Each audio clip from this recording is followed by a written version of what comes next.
How to manage Dad. I also had 3 crucial audio recordings. One was Eleanor coaching Dad on what to say to the lawyer. Another was Mark telling Dad, "You want to protect the family name, don't you? My business is the future." The third, and most damning, was a hushed conversation between Eleanor and Mark where she said, "He's barely lucid, but he signed it. Just keep him distracted." I knew Dad wasn't himself when he signed that will. I knew they had exploited him, and I wasn't going to let them get away with it. I contacted Dr. Evelyn Reed, an elder abuse specialist lawyer whose firm I'd found online. She was sharp, empathetic, and quickly realized the strength of my case. For weeks, we built a meticulously organized dossier, an ironclad challenge to the will based on undue influence and diminished capacity. Mark and Eleanor were completely oblivious, still basking in their false victory, believing I was just a bitter, overlooked daughter. The memorial reception for my father was set for 6 months after his passing, a larger gathering for distant relatives and family friends at the community hall. Around 70 people were present, filling the room with hushed conversations and the scent of lilies.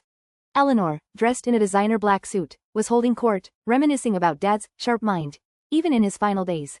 Mark, looking incredibly smug, nodded along, his new Rolex gleaming. When it was my turn to speak, I walked to the podium, a small, elegant projector hidden in my bag. My voice was steady, calm. I spoke of Dad's kindness, his love for gardening, his corny jokes. Everyone listened, many nodding tearfully. Then, towards the end, I paused. "Before I finish," I said, my voice cutting through the room with a new firmness, "I feel it's only right to share one more truth, one my father, a man who believed in absolute honesty, would have wanted heard." I pulled out the projector, connected it to my phone, and cast the first image onto the screen behind me. A scanned copy of my father's last cognitive assessment, dated 1 week before the disputed will was signed.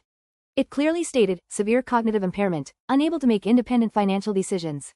A gasp rippled through the room. Aunt Carol, Dad's sister, dropped her teacup, shattering it on the polished floor. Faces turned from disbelief to horror, then to outrage, fixed on Eleanor and Mark.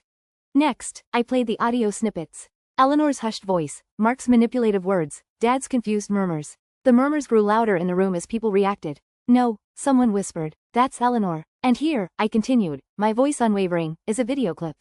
This was taken on October 12th, exactly a week before the final will was signed. The video played, showing Eleanor guiding Dad's trembling hand as he shakily signed a document, his eyes on fuck.